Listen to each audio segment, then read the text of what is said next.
보도록 하겠습니다. 이사야서 9장입니다. 자, 1절부터 7절까지 제가 봉독을 해드리도록 하겠습니다. 이사야서 9장 1절부터 7절 말씀까지가 되겠습니다. 전에 고통받던 자들에게는 흑암이 없으리로다. 옛적에는 여호와께서 스불론 땅과 납달리 땅이 멸시를 당하게 하셨더니 후에는 해변길과 요단 저쪽 이방의 갈릴리를 영화롭게 하셨느니라. 흑암에 행하던 백성이 큰 빛을 보고 사망의 그늘 땅에 거주하던 자들에게 빛이 비치도다. 주께서 이 나라를 상성하게 하시며 그 즐거움을 더하게 하셨으므로 주사하는 즐거움과 탈취물을 나누는 때에 즐거움같이 그들이 주 앞에서 즐거워하오니 이는 그들이 무겁게 맨 멍에와 그들의 어깨의 채찍과 그 압제자의 막대기를 주께서 꺾으시되 미디안의 날과 같이 하셨음이니이다. 어지러이 싸우는 군인들의 신과 피 묻은 겉옷이 불에 섭같이 살라지리니 이는 한 아기가 우리에게 낳고 한 아들을 우리에게 주신 바 되었는데 그의 어깨에는 정사를 메었고 그의 이름은 기묘자라 모사라 전능하신 하나님이라 영존하시는 아버지라 평강의 왕이라 할 것임이라. 그 정사와 평강의 더함이 무궁하며 또 다윗의 왕자와 그의 나라에 군림하여 그 나라를 굳게 세우고 지금 이후로 영원히 정의와 공의로 그것을 보존하실 것이라. 만군의 여호와 열심히 이를 이루시리라. 아멘. 오늘도 주의 사랑하는 성도들이 주님 앞에 나와 주를 예배케 하시고 또 이 시간 주의 말씀을 청정할 수 있는 은혜를 베풀어 주심을 감사를 드립니다. 종을 통해서 주의 말씀이 선포될 때에 말씀 우리에게 큰 은혜가 되게 하시고 위로가 되게 하시고 우리가 하나님의 선한 뜻을 분별하며 우리의 행할 바를 알게 하옵소서. 예수님 이름으로 기도하옵나이다. 아멘. 할렐루야. 자, 우리 옆에 있는 분들과 하나님 우리와 함께 하십니다. 인사하겠습니다. 하나님 우리와 함께 하십니다.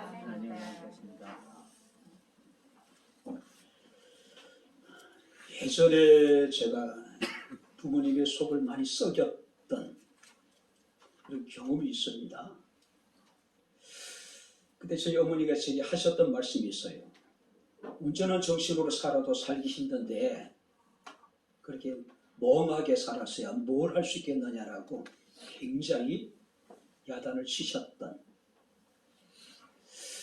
청소년 사춘기에 꿈도 없고 또 내일에 대한 희망도 없고 그냥 하루하루 친구들하고 어울려서 살아가는 것.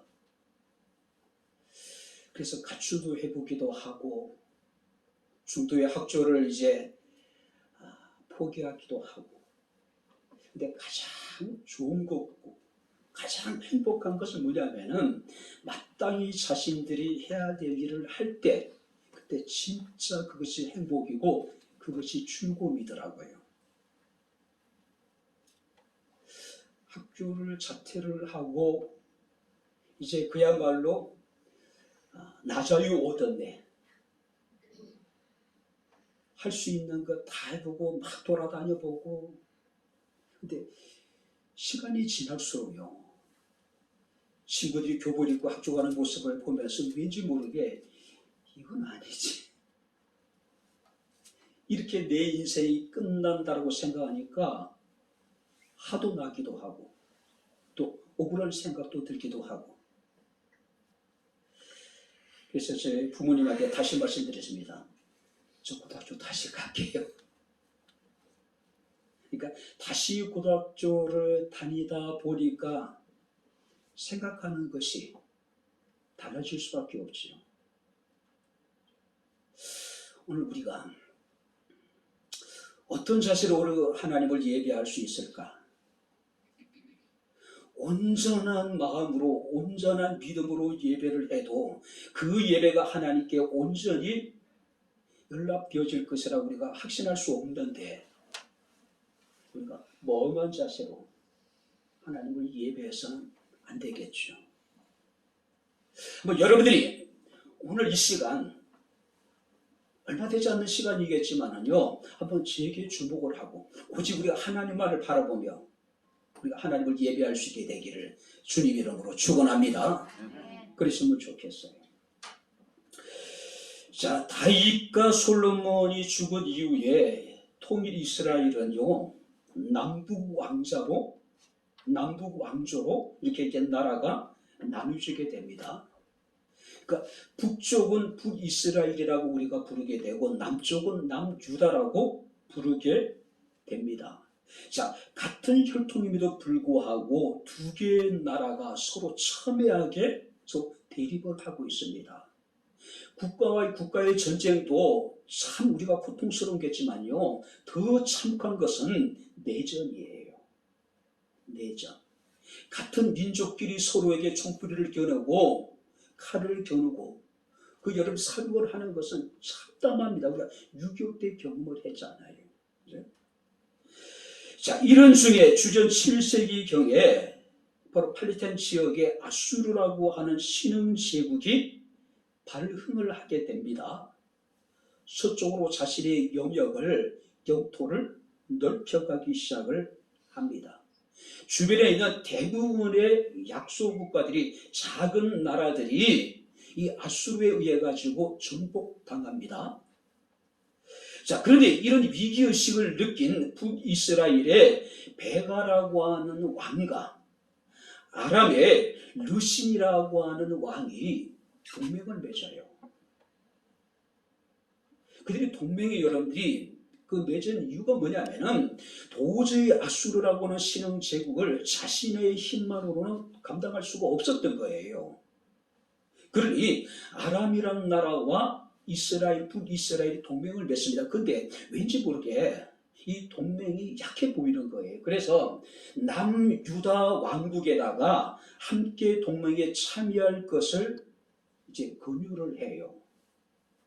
근데 남쪽의 왕이 누구냐면은 아하스라고 하는 임금이었는데, 이 아하스 왕은 이스라엘 왕도 못 믿겠고 아람 왕도 도저히 신뢰할 수가 없어요.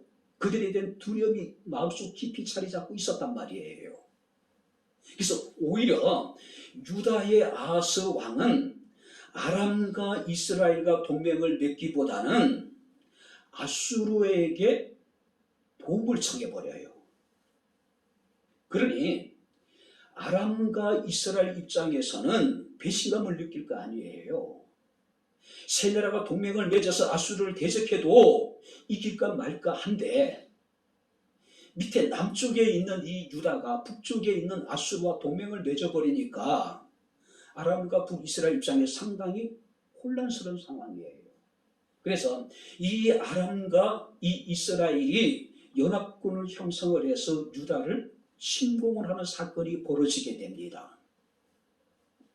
자, 그런데 여기서 이 아하스의 여러분 선택은 하나님께서 원하지 않는 선택이었어요. 우리가 이사야서 7장 4절 말씀을 보게 되면은 하나님께서 이미 선지자를 통해서 아하스 왕에게 너희는 아람 왕 르신을 두려워하지 말고 이스라엘 왕 베가를 두려워하지 말라고 말씀을 하셨습니다. 왜냐하면 그들은 입이 연기 나는 두 부지깽이의 굴투기와 같다. 그들이 강해 보이긴 하지만은 실상 그들은 부지깽이에 붙어있는 작은 불씨에 지나지 않으리 그들을 두려워하지 말라는 이야기예요. 근데 결국 이 유다왕 아하스는 하나님의 말씀에 순종하기보다는 하나님이 경계했던 아수르와 동맹을 맺고 오히려 자기 동족이었던 이스라엘과 그 위에 있는 아람을 오히려 위협을 하기 시작을 하는 겁니다. 결국 이 아수르가 아람을 멸망시킵니다. 그리고 주전 722년에 북이스라엘까지 멸망을 시켜버려요. 자, 그러다 보니까 아수르 입장에서는 남아있는 작은 소국이었던 이 유다를 그냥 둘 리가 없잖아요. 그래서 주전 701년에 아수르 왕이 군대를 거느리고 유다를 침공을 합니다. 물론 아수르에 의해 가지고 유다가 멸망한 것은 아니지만은 엄청난 큰 상실과 굴복을 당하게 되는 거예요. 자, 그런 절망적인 상황 속에서 하나님께서는 이사야 선지자를 통해서 하나님께서는 한 아기를 그들에게 주실 것이라고 말씀을 하고 있습니다. 한 아들이 그들 가운데 태어날 것이라고 말씀을 하고 있습니다. 그래서 6절 말씀 보니까 이는 한 아기가 우리에게 낳고 한 아들이 우리에게 주신 바 되었는데 그 아기는 성경 말씀 보니까 평강의 왕이 될 것이라고 말씀을 하고 있습니다. 그가 이스라엘을 구원할 것이라고 하나님께서는 약속을 하셨습니다. 한마디로 여러분들이 아수르의 공격 앞에 소출우책입니다. 국가 위기가 풍전등화 같은 그런 상황이었단 말이에요. 그런데 하나님께서는 한 아기를 보내셔서 하나님께서 그들을 은혜로 회복시켜 주실 것이고 고통의 날이 지나가게 될 것이고 뿐만 아니라 하나님께서 그들을 위로해 주실 것이라고 약속을 하셨단 말이에요. 그래서 우리가 여러분들이 2절 3절 말씀을 보시기 바랍니다. 흑암에 행하던 백성이 큰 빛을 보고 사망의 그늘진 땅에 거주하던 자에게 빛이 비치도다. 주께서 이 나라를 창성하게 하시며 그 즐거움을 더하게 하셨으므로 추수하는 즐거움과 탈취물을 나눌 때의 즐거움같이 그들이 주 앞에서 즐거워하게 될 것이다. 뿐만 아니라 우리가 7절 말씀 보니까 그 정사와 평강의 더함이 무궁하며 또 다윗의 왕자와 그의 나라에 군림하여 그 나라를 굳게 세우고 지금 이후로 영원히 정의와 공의로 그것을 보존하실 것이라. 만군의 여호와의 열심히 이를 이룰 것이다. 한번 따라해 보시기 바랍니다. 여호와의 열심히 이를 이룰 것이다. 하나님께서 이스라엘을 구원하여 주실 것이고 고통을 떠나가게 하실 것이고 하나님이 그들을 위로해 주실 것이라고 하셨는데 그들에게 기쁨을 주고 즐거움을 주시게 약속하셨는데 이 모든 것을 만군의 여호와의 열심히 이루게 될 것이라고 말씀하고 있습니다. 자, 여기서 열심이라고 하는 단어는요, 질투, 시기를 말하는 거예요. 무슨 말이냐면은 여호와의 열심이라고 하는 것은 하나님께서 자기 백성을 향한 하나님의 사랑과 하나님의 열정을 여기에 여호와의 열심이라고 표현하고 있는데 그 의미는 뭐냐면은 하나님이 질투하고 하나님이 시기하여 결코 자기 백성들을 하나님께서는 다른 대적들에게 넘겨주지 않으시겠다는 이야기예요. 자, 그렇다면 오늘 우리가 여기 성경 말씀을 통해서 여호와의 열심으로 이 모든 것을 이룬다고 약속하셨는데 구체적으로 하나님께서는 한 아기, 한 아들을 통해 이루고자 하셨던 그 일들이 어떤 일일까? 우리가 함께 말씀을 살피면서 시간 함께 은혜를 나누도록 하겠습니다. 자, 우리 1절 말씀 우리 다시 한번 같이 읽겠습니다. 전에 고통받던 자들에게는 흑암이 없으리로다. 옛적에는 여호와께서 스불론 땅과 납달리 땅이 멸시를 당하게 하셨더니 후에는 해변길과 요단 저쪽 이방의 갈릴리를 영화롭게 하셨느니라. 전에는 고통받던 자들에게 흑암이 없으리로다. 옛적에는 여호와께서 스불론 땅과 납달리 땅을 멸시를 당하게 하셨더니 후에는 해변길과 요단 저쪽 이방의 갈릴리를 영화롭게 하셨다. 전에는 고통받은 자들에게 흑암이 있었는데 이제는 하나님께서 2절 말씀 보니까 큰 빛을 보이셔서 그들로 하여금 흑암에 머무는 것이 아니라 큰 빛 가운데 그들이 거하게 될 것이다. 큰 빛 가운데. 유다 입장에서 지금 도울 자가 없어요. 아람과 북이스라엘이 동맹을 맺어서 유다를 위협을 했을 때에 그들은 하나님을 의지하지 아니하고 아수르를 의지했습니다. 그런데 이 아수르와 유다의 중간에 있었던 완충 역할을 했던 이제는 아람이 사라져 버렸어요. 이스라엘이 멸망을 해버렸단 말이에요. 세계 최고의 강대국이었던 아수르와 이 유다가 이제 국경을 이제 접하게 된 상황이란 말이에요. 얼마나 참담했겠어요. 자신보다 훨씬 강했던 컸던 아람이 망했습니다.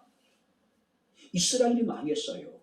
유다가 망하는 것은 이제는 시간문제였단 말이에요.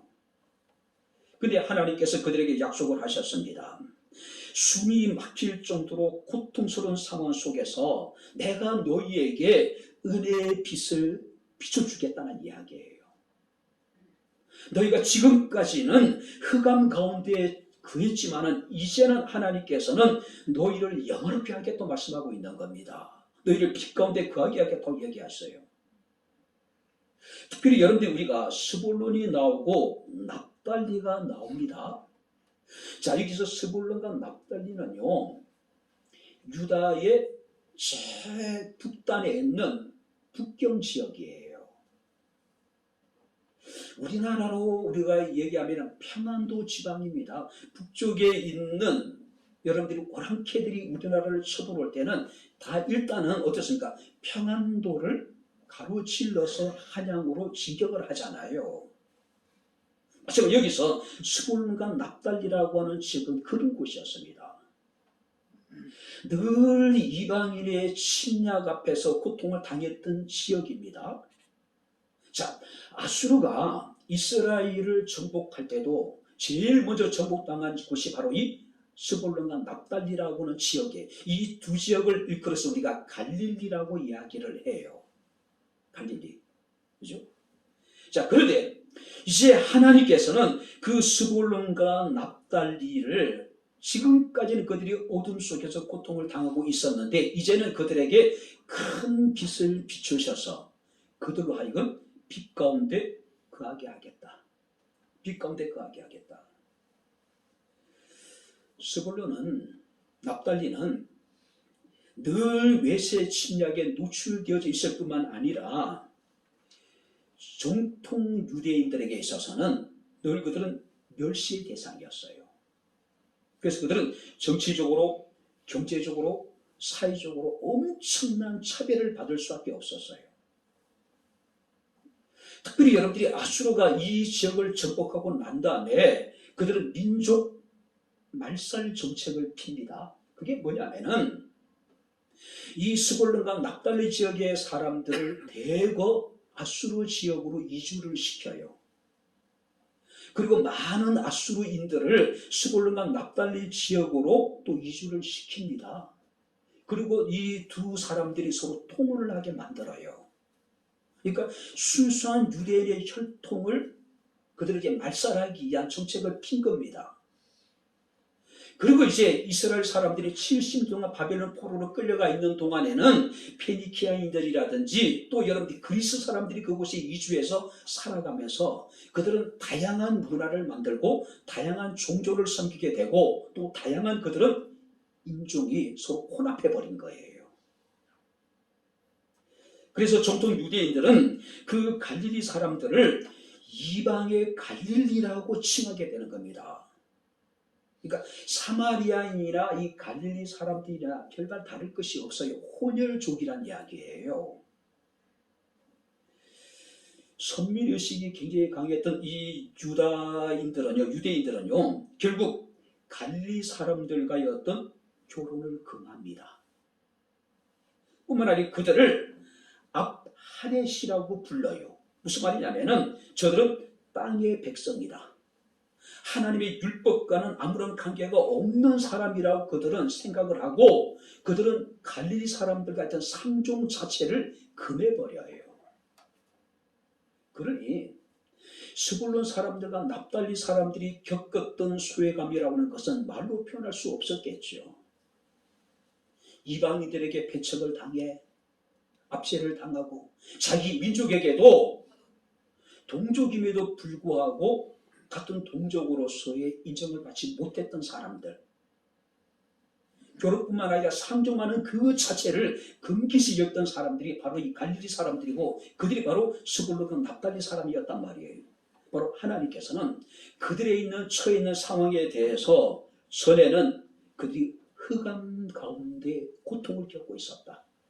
그런데 한 아기가 태어나서 하나님의 독생자신 예수 그리스도가 이 땅에 오셔서 그들을 하나님께서는 큰 빛 가운데 거하게 하실 것이고 이방의 갈릴리를 영화롭게 해주겠다라고 지금 약속하고 계신 겁니다.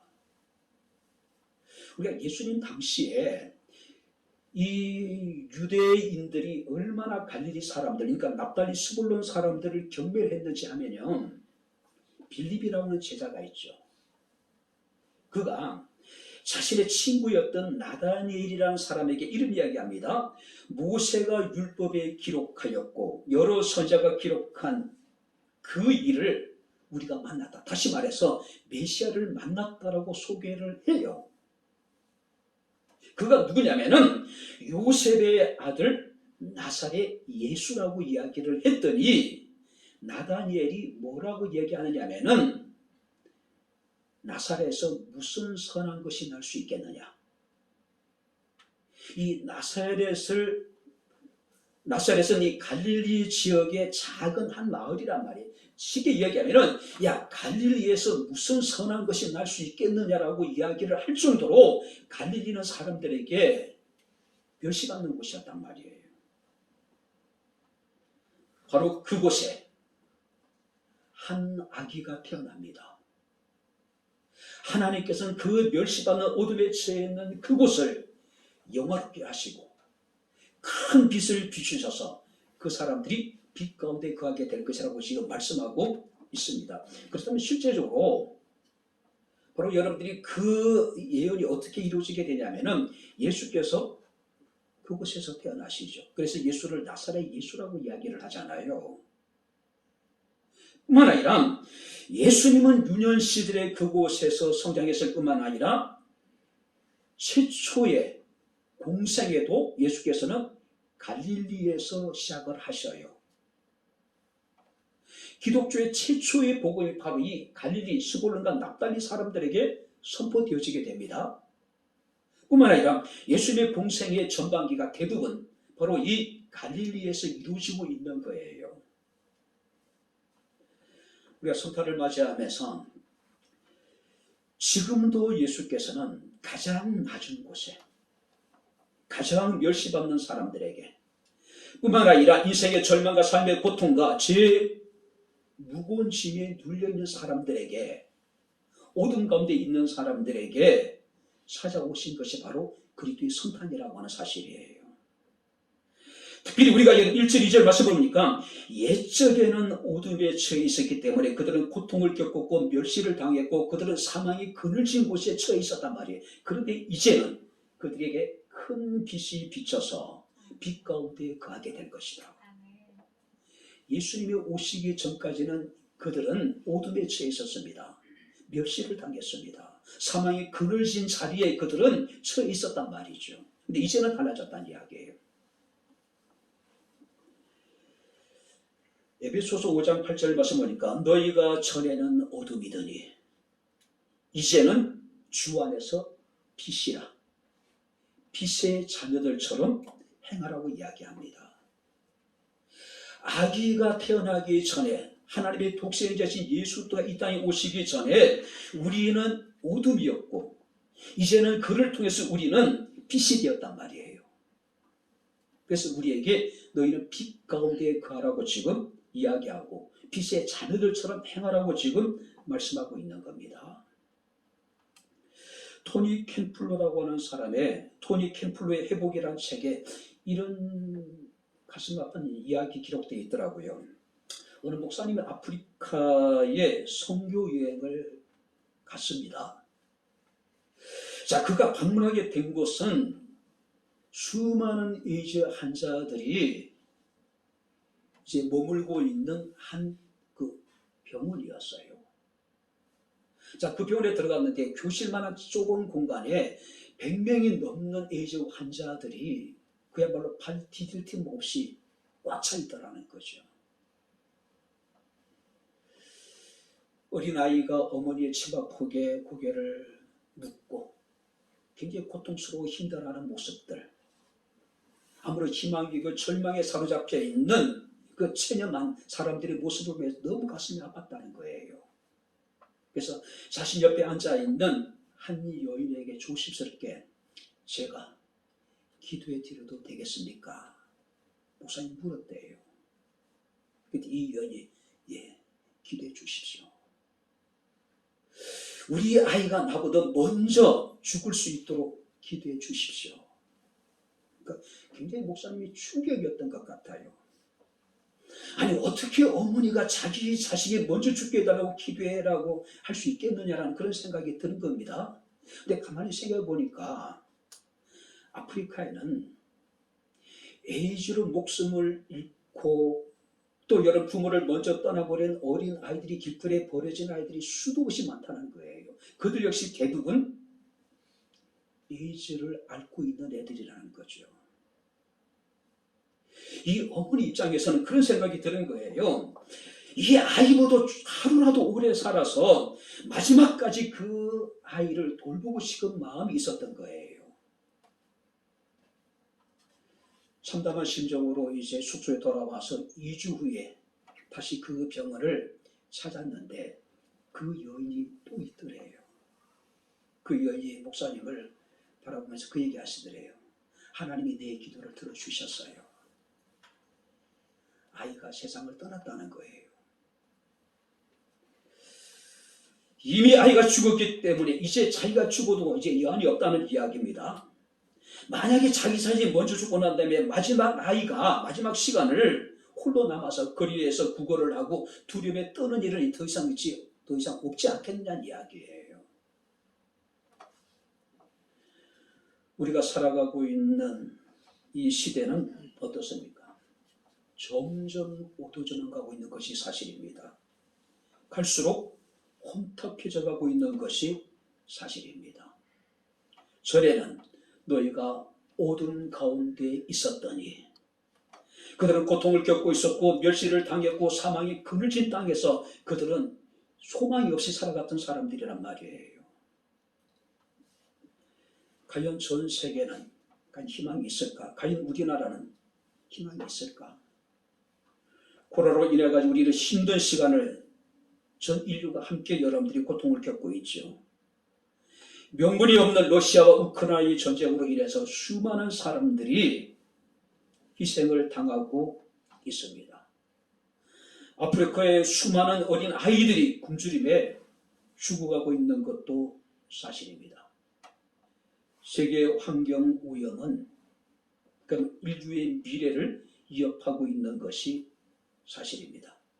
미국과 중국, 미국과 러시아의 군사 경제 패권 전쟁은 인류로 하여금 다시 신냉전 시대로 여러분들이 들어가게 만들고 있습니다. 대한민국 현실은 어떨까요? 159명의 젊은이들이 생태 같은 청년들이 죽임을 당했음에도 불구하고 죽었음에도 불구하고 그 누구 하나 도의적인 정치적인 책임을 지는 사람이 없습니다. 엄청난 고통을 겪고 있음에도 불구하고 책임자가 나서서 국민 앞에서 사과하는 모습을 우리는 지금까지 보지 못하고 있습니다. 내년에 대한 여러분들이 예측에 대해서 모든 사람들이 비관적인 예측을 하고 있는 것이 사실입니다. 그러나 우리 정치인들의 현실을 보게 되면 끊임없는 정쟁만을 일삼고 있는 것이 사실입니다. 인간의 도덕과 윤리는 땅에 떨어졌고 심각한 성적인 여러분들이 타락이 이루어지고 있고 가치관의 혼란이 일고 있는 것도 사실입니다. 그래도 청년들에게 우리가 희망을 찾아야 되는데 그러니까 우리 청년들에게 희망을 찾을 수 있을까요? 청년들이 외치는 정의는 선택적인 겁니다. 사회적인 불의에 대해서는 침묵하고 자신의 이익에 대해서는 분노하는 우리 청년들의 모습을 우리는 보게 됩니다. 꿈을 찾기보다는 현실의 이익에만 몰두하는 모습들을 때로는 보게 됩니다. 모든 문제들을 다 사회적인 문제로 외부로 돌리는 모습들도 우리는 때로는 보게 됩니다. 사회적인 구조적인 문제라고 이야기합니다. 마치 자기 자신이 피해자라고 생각하는 사람들이 얼마나 많은지 몰라요. 또 우리 사회는 어떻습니까? 죄를 죄라고 이야기하지 못해요. 병이라고 이야기합니다. 죄를 지었으면 처벌을 받기보다는 자기가 병이 들었기 때문에 자기가 치료받아야 된다고 생각하고 있는 거예요. 그야말로 우리 사회가 깊이 병들어가고 있는 모습을 우리가 보게 됩니다. 그야말로 깊은 어둠으로 우리가 빠져들고 있는 모습을 우리가 보게 됩니다. 과연 우리에게 희망이 있을까? 성경 우리에게 이야기합니다. 전에는 어둠 속에서 멸시를 당하고 사망의 그늘진 땅에 너희가 머물렀지만 이제는 하나님께서는 큰 빛을 통해서 그들이 빛 가운데 거하게 할 것이라고요. 오직 예수 그리스도가 우리의 희망입니다. 할렐루야. 우리가 성탄을 기뻐하는 이유가 바로 여기에 있는 것이죠. 우리의 현실은 어둠이지만은, 우리의 현실은 암울하지만은 예수 그리스도가 큰 빛이 되시기 때문에 우리가 성탄을 기쁨으로 맞이할 수 있는 겁니다. 두 번째 성경 말씀을 보시기 바랍니다. 자, 3절을 우리 다시 한번 같이 읽겠습니다. 주께서 이 나라를 창성하게 하시며 그 즐거움을 더하게 하셨으므로 추수하는 즐거움과 탈취물을 나눌 때 즐거움같이 그들이 주 앞에서 즐거워하오니 그 즐거움을 더하게 하시리라. 누가요? 하나님의 열심으로 이 일을 이루시겠다는 이야기예요. 자, 여기서 여러분들이 즐거움을 더하게 하셨다는 이야기는 뭐냐면은 하나님이 임재를 통해서 우리에게 즐거움을 부어주실 것이다. 즐거움을 부어주실 것이다. 참된 즐거움은 어디서 올까요? 오직 참된 모든 즐거움의 근원은 예수 그리스도입니다. 그래서 인류의 희망은 예수 그리스도라고 이야기를 하는 거예요. 자, 그런데 많은 사람들은 스스로 즐거움을 찾으려고 할 때가 얼마나 많은지 모릅니다. 게임을 통해서 또 명품 옷을 입고 가방을 가지고 좋은 음식을 먹고 여행을 하고 통장 잔고가 넉넉하고 넓은 아파트를 가지고 있을 때에 우리 마음이 왠지 모르게 즐거울 것 같고, 근데 그것은 일시적인 것이죠. 그렇지 않습니까? 자, 과거의 이스라엘 백성들은 원수 때문에 이런 즐거움을 전혀 누릴 수가 없었습니다. 그들은 430년 동안에 애굽의 노예 생활을 했죠. 그리고 애굽에서 그들이 여러 번 나오고 난 이후에 그들은 가나안 정복 전쟁을 어느 정도는 그들이 이제 행합니다. 그러나 그들은 어떻습니까? 이방인과 함께 더불어 공존을 하게 돼요. 이방의 풍속과 이방의 우상을 섬기기 시작을 합니다. 그 결과는 뭡니까? 우리가 사사시대에 나타나 있듯이 하나님이 끊임없이 그들을 징계하신다는 이야기예요. 하나님이 그들이 이방인들을 통해서 징계하실 때마다 그들은 하나님 앞에 돌이켜 회개합니다. 그럼 하나님이 사사를 보내서요, 다시 그들을 구원하십니다. 다시 평안이 찾아와요. 그럼 다시 그들은 어떻습니까? 타락해요. 그리고 하나님 그들을 징계하시고, 아무리 예를 써도 그들에게 돌아오는 것은 아무것도 없었습니다. 농사를 지어도 다 뺏깁니다. 전쟁을 해도 쓰라린 패배만을 그들이 여러분들이 맛보게 되는 겁니다. 근데 하나님께서 말씀하십니다. 즐거움을 더하게 해주실 것이다. 그들이 경험한 건 지금까지는 어둠이었고 멸시였고 낭패였고 패배였고, 근데 이제 하나님께서는 그들에게 더 큰 즐거움을 하나님께 주시겠다라고 말씀하고 있음을 우리가 보게 됩니다. 특별히 여러분 우리가 3절 말씀에 보게 되면은 즐거움이라고 하는 단어가 4번이나 반복이 됩니다. 즐거움, 즐거움, 즐거움, 즐거움. 자, 그런데 그 즐거움은 어떤 즐거움이냐면 성경 말씀 보니까 추수하는 즐거움과 탈취물을 나누는 즐거움. 자, 여기 보시기 바랍니다. 추수의 즐거움과 탈취물을 나누는 즐거움은 인간이 세상에서 누릴 수 있는 가장 큰 즐거움이라고 이야기를 해요. 왜냐하면 추수의 즐거움은 농부가 1년 동안 땀 흘린 대가로 얻는 열매잖아요. 그리고 탈취물의 즐거움이라는 것은 군인들이 생명을 걸고 싸워서 이긴, 그래서 얻게 되는 여러분들이 기쁨이잖아요. 자, 그렇기 때문에 하나님께서는 내가 너희들에게 즐거움을 더해줄 것이라고 이야기를 합니다. 근데 그 즐거움이라는 것은 사람이 누릴 수 있는 최고의 즐거움이라는 거죠. 사람들이 열심히 해서 자신이 땀 흘린 것만큼 여러분 대가를 얻게 될 때 느낄 수 있는 즐거움.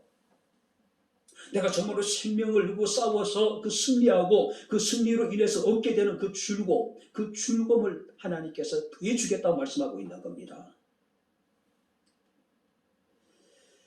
과연 우리가 지금 살기는 좋아졌다고 굉장히 사회가 편리해졌다고 이야기합니다. 우리는 문명의 이기를 충분히 우리는 누리며 살아가고 있어요. 그런데 우리가 정말 행복할까? 정말로 우리가 즐거움을 정말로 우리가 참된 즐거움을 우리가 누리며 살아가고 있을까? 대학생 선교의 김중근 목사님, 저는 그분의 이야기를 보면서 깜짝 놀랐어요. 야, 한국판 도피다. 어떻게 이럴 수 있을까? 한번 들어보시기 바랍니다. 그가 어렸을 때 사랑하는 어머니와 형 3명이 갑자기 돌아가셨대요. 형 3명이. 그 어머니하고. 그리고 6.25 때는 아버지와 친척들이 공산당에게 학살을 당했다 그래요. 그리고 사랑하는 동생이 불놀이 하다가 불에 타서 죽는 모습을 봤대요. 그리고 또 다른 동생은 벌목 현장에서 나무가 쓰러지면서 그 나무에 깔려서 죽고, 고등학교 교감으로 봉직했던 또 다른 동생은 10살부터 16살 사이에 4명의 딸을 두고 먼저 세상을 떠나고, 또 사랑하는 딸은 이암으로 단 5개월 정도 투병하다가 어린 2딸을 남겨놓고 세상을 떠나고, 지수 씨도 죽고, 또 막내 동생도 간경화로 세상을 떠나고. 와, 이 제정신으로 살 수 있을까요? 자신의 모든 형제들이 비참한 죽음을 당하는 모습을 보면서 정말 우리가 사람의 제정신으로 살 수 있을까? 근데 그 김중근 목사님 이런 말씀을 하시더라고요. 정직하게 말하면 하나의 얼굴로는 웃고 다른 얼굴로는 운다. 내 영은 주님을 찬양하고 즐거워하며 깊은 곳에서 샘물같이 환희가 솟는다. 그러나 다른 마음의 하늘에서는 비가 끊임없이 내리고 있다라고 이야기를 합니다. 그러면서 이런 얘기를 해요. 내게 깊은 즐거움이 있다. 그것은 내게서 나오는 것이 아니라 하나님께서 주시는 것이다. 내가 형제를 세어봤더니 7 정도 되더라고요. 근데 다 돌아가신 거예요. 그것도 비참한 모습으로. 그런 중에도 내게는 깊은 즐거움이다. 세상이 줄 수 없는, 세상이 알 수 없는 기쁨과 즐거움이 있다고 이야기를 해요. 오늘 사랑하는 성도 여러분들, 농사를 지어도 열매를 맺지 못하고 전쟁에 가서 우리가 이기지 못하고 패배한다면 그때 느끼는 상실감이라는 것은, 패배감이라는 것은 말로 표현할 수 없겠죠. 그런데 하나님 말씀하십니다. 너희에게 기쁨을 더해 줄 것이다. 어떤 기쁨입니까? 농부가 많은 것을 추수해서 얻을 수 있는 기쁨. 참으로 전쟁에서 생명을 걸고 싸워서 승리할 때 얻게 되는 그 기쁨을 하나님께 그들에게 더해 주겠다고 말씀을 하고 있습니다. 이번 성탄을 통해서 이런 기쁨이 우리에게 함께할 수 있기를 주님 이름으로 축원합니다. 자, 마지막으로 3번째 우리 7절 말씀을 보도록 하겠습니다. 7절 다 같이 읽겠습니다. 그 정사와 평강의 더함이 무궁하며 또 다윗의 왕자와 그의 나라에 군림하여 그 나라를 굳게 세우고 지금 이후로 영원히 정의와 공의로 그것을 보존하실 것이라. 만군의 여호와 열심히 일을 이룰 것이다. 평강의 더함이 무궁하고, 평강의 더함이 무궁하다. 자, 여기서 평강이라고 하는 것은 전쟁이 없고 모든 것이 충족된 상태, 더 이상 또 여기서 무궁하다는 얘기는 뭐냐면은 하나님이 우리에게 주시는 평강이 영원한 평강이란 이야기예요. 우리가 세상에 누리는 평안이라 하는 것은 일시적인 겁니다. 상대적인 거예요. 조건적인 거예요.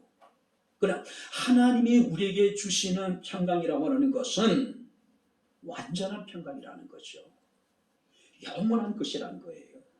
그래서 우리가 6절 말씀을 보니까 그 아기는 평강의 왕이라고 이야기하고 있는 겁니다.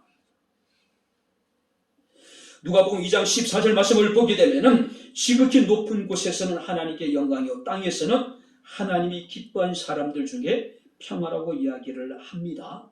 뿐만 아니라 요한복음 14장 27절에 주님께서 말씀하십니다. 평안을 너희에게 끼치노니 곧 나의 평안을 너희에게 준다. 자, 여기서 말하는 주님의 평안이라는 것은 세상이 줄 수 없는 것이고 세상이 알 수 없는 평안.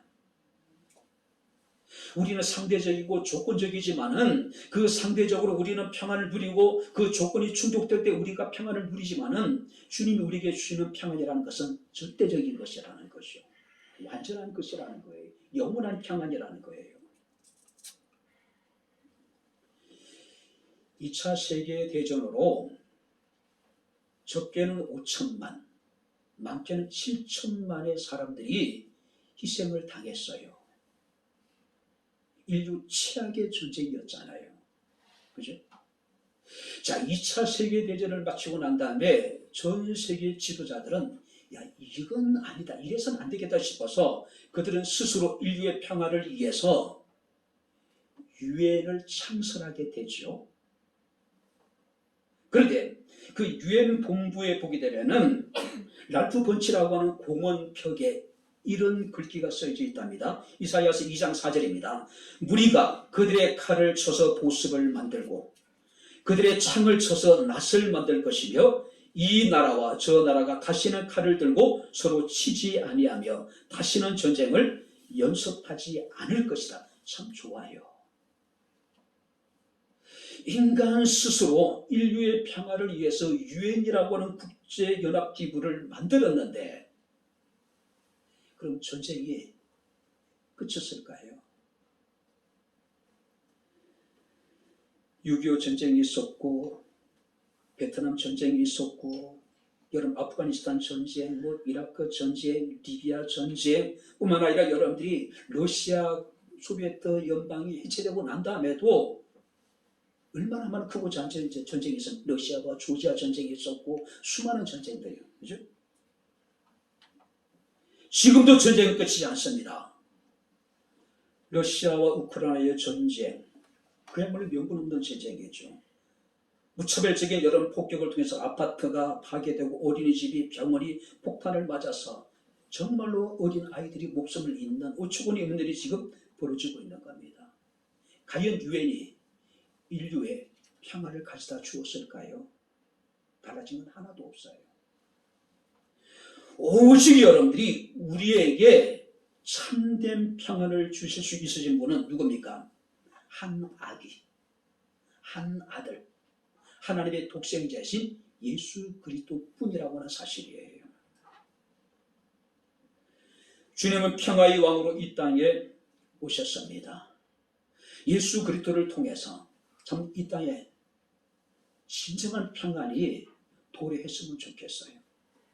뿐만 아니라 주님께서는 세상의 여러분들이 육신의 평강뿐만 아니라 우리의 심령의 평강, 우리의 영혼의 평강을 위해서 이 세상에 오셨습니다.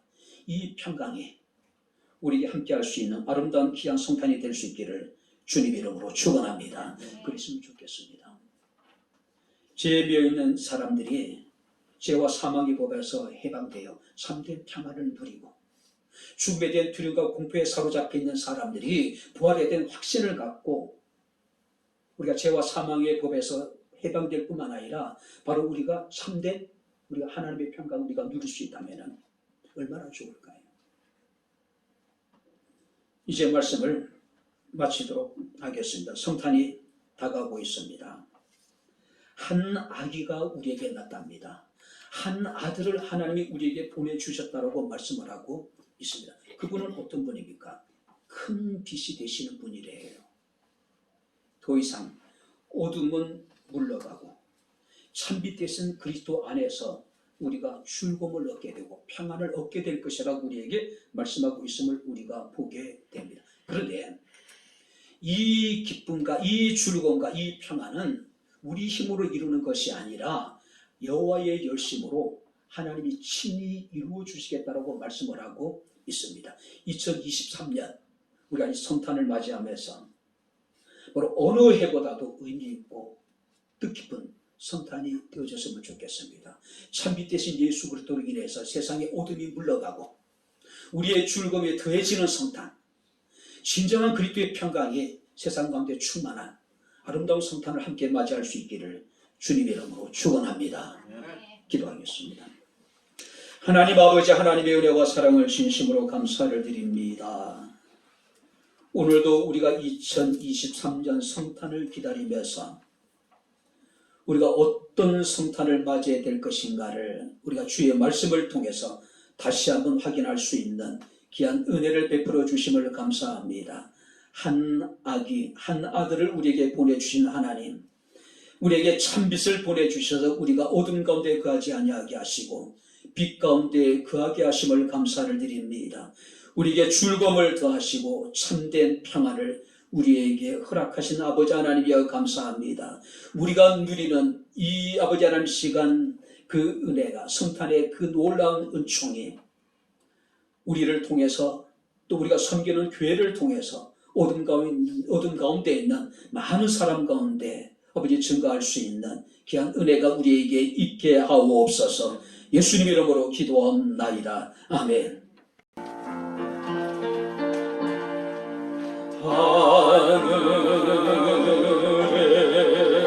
하늘에 계신 아버지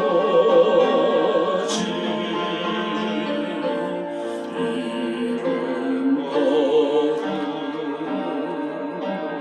거룩하사 주님 나라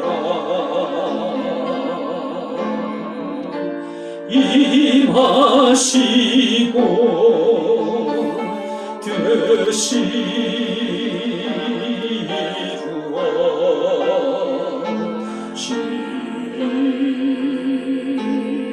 이루어지리이다.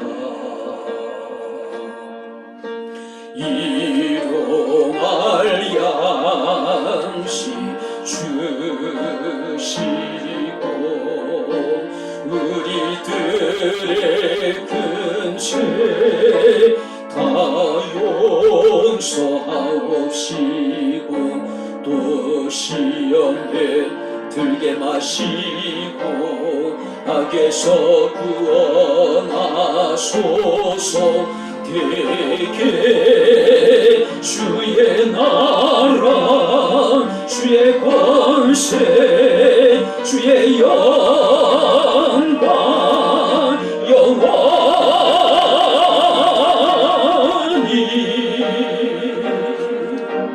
아멘.